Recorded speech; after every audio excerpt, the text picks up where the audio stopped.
Pelayanan kesehatan kerja di Rumah Sakit Budi Asih. Bersama saya, Siti Rokayah dan Sigit Saifuddin Aziz. Dasar hukum yang terkait dengan kesehatan kerja. Pelayanan kesehatan kerja di rumah sakit, sasarannya adalah pekerja, pasien, pengunjung, dan lingkungan kerja. Program kesehatan kerja terdiri dari promotif, preventif, kuratif, dan rehabilitatif. Promotif meliputi health campaign, extra fooding, senam karyawan, pengajian internal, kantin sehat, ruang ASI, konseling gizi, dan protokol ketiga COVID-19.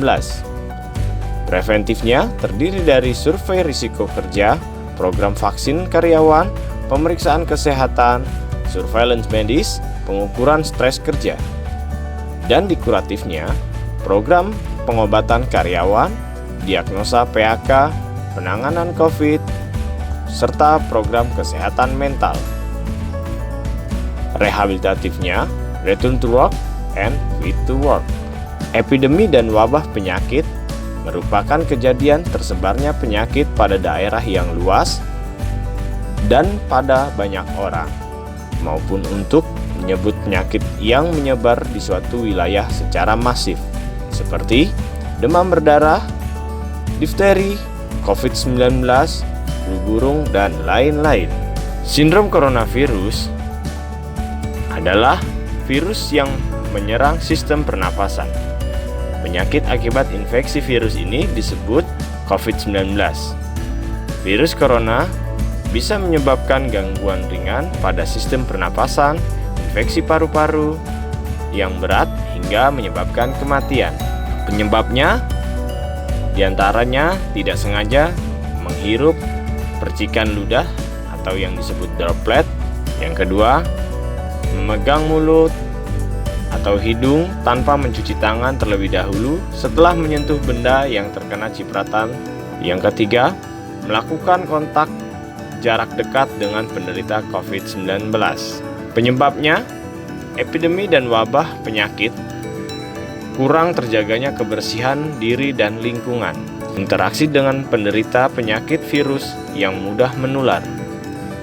Cara mencegahnya, hidup bersih dan sehat, lakukan imunisasi penyakit untuk meminimalisir interaksi dengan penderita, melakukan pemeriksaan kesehatan rutin ke fasilitas kesehatan yang biasa dituju, menggunakan masker, menjaga jarak, mencuci tangan, menghindari penyebab wabah penyakit, mengikuti arahan pemerintah melalui Dinas Kesehatan. Skala prioritas swab PCR berdasarkan ruangan risiko atau petugas yang menangani COVID seperti dokter, perawat, analis lab, gizi, dan semua petugas yang bertugas di ruangan COVID.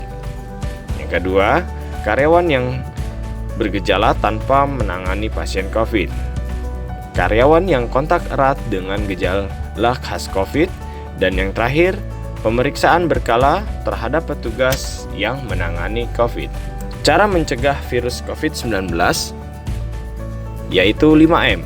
Yang pertama, memakai masker jika keluar atau bertemu dengan orang lain, menjaga jarak dari orang lain, mencuci tangan sebelum dan sesudah melakukan aktivitas, membatasi mobilitas atau menjauhi kerumunan.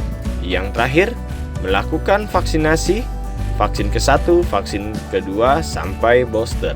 Prosedur isolasi mandiri, hasil swab, baik dari Rumah Sakit Budi Asih ataupun dari luar, melapor ke K3, kemudian ke IGD untuk dilakukan pemeriksaan lanjutan dan terapi.